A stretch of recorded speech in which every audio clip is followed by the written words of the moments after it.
లక్షలు డైలీ లీటర్లు ప్రొక్యూర్ చేసేది. అటువంటిప్పుడు హెరిటేజ్ యూనిట్ ఎలా అవుతుంది ఇందాపూర్? ఒక్కసారి ఆలోచించండి.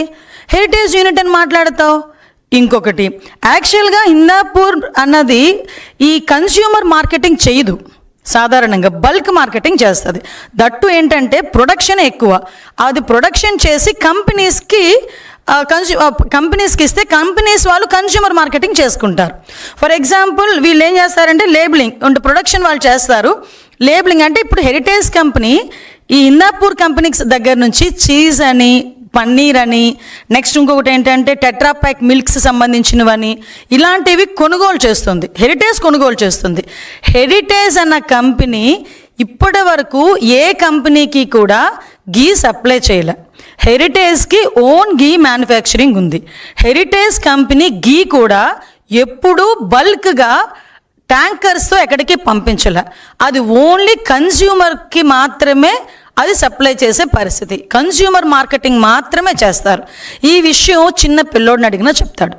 దానికి ఈరోజు ఇందాపూర్ కంపెనీకి హెరిటేజ్ నుంచి నెయ్యి వెళ్ళిద్ది, ఆ నెయ్యిని తీసుకొచ్చి ఇందాపూర్ తీసుకొచ్చి మన టీటీడీకి ఇస్తుందని మాట్లాడుతున్నారు. అసలు బుడబన్యాస్తుందా మీకు? అసలు చాలా క్లియర్గా వాళ్ళు ఒక సిస్టమ్ పెట్టుకున్నారు. మేము ఏ రోజు కూడా టెంపుల్స్కి మీ నెయ్యి సరఫరా చేయకూడదు, ఎందుకంటే వాళ్ళు బల్క్గా చెయ్యరు వాళ్ళు. ఎందుకు? వాళ్ళ మార్కెటింగ్ వాళ్ళకు ఉంది, కన్స్యూమర్ మార్కెటింగ్ వాళ్ళకు ఉంది. సో దట్ వాళ్ళు అలా వెళ్తారు. వీళ్ళు కొన్ని సిస్టమ్స్ పెట్టుకున్నారు.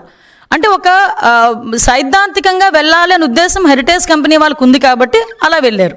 సో దాని వరకు వెళ్తుంది. ఇంకొకటి ఏం చెప్పారు, నిజంగా ఇది చూస్తే నాకు నిజంగా నవ్వొచ్చిందండి.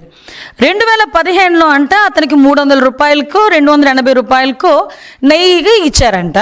ఇప్పుడు 2026లో అతనికి 650 రూపాయలకి ఇందాపూర్ కంపెనీకి నెయ్యి సప్లైకి ఇచ్చారట. ఆ డబ్బులు ఎందుకు పెంచారు? 650 రూపాయలు ఎందుకు పెంచారు? 650 రూపాయలకి అంటే హెరిటేజ్ ఇందులో హస్తం ఉంది అని చెప్పి అక్కడ కూడా తీసుకొచ్చి హెరిటేజ్ని ఫిక్సప్ చేయడానికి అని చెప్పి ట్రై చేస్తున్నారు. అయ్యా జగన్మోహన్ రెడ్డి గారు, ఒకసారి భారతిరెడ్డి గారిని మీరు సాక్షి పేపర్ పెట్టేటప్పుడు ఎన్ని రూపాయలండి ఒకసారి అడగండి. నాకు తెలిసి 2 రూపాయలు అనుకుంటా అప్పుడు.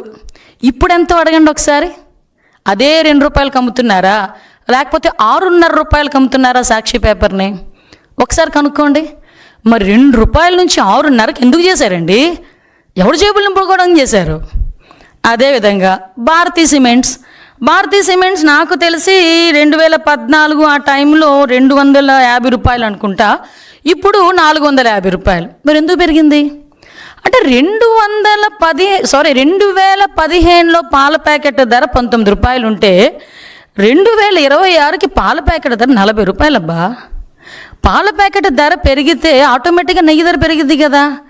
కోర్స్ నీకు ఎలా తెలుస్తుందిలే, పాలే లేకుండా నెయ్యి తీసేటంత టెక్నాలజీ నీకు సాక్షి టీవీలోని లేకపోతే నీ తాడేపల్లి ఇంట్లోనే ఉంది కదా, ఆటోమేటిక్గా నీకు తెలియకపోవచ్చు. తెలుసుకో నాయన. విషయం ఏంటంటే అప్పటికి ఇప్పుడు రేట్లు పెరిగినాయి, పాల ధర పెరిగింది. ఫర్ ఎగ్జాంపుల్ నందిని ఉంది. నందిని డైరీ వాళ్ళకి 700 రూపాయలకి ఇస్తున్నారు. ఎందుకో తెలుసా?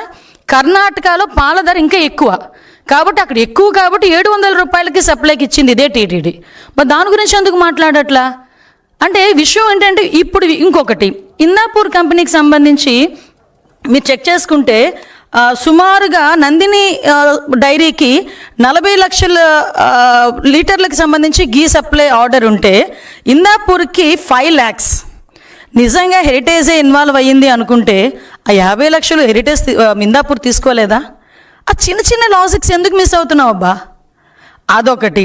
నెక్స్ట్ ఇంకొకటి మనం మాట్లాడుకుంటే ఇట్టి పరిస్థితుల్లో ఇందాక కూడా చెప్పాను, ఇందాపూర్ అనే దగ్గర ఈరోజు వరకు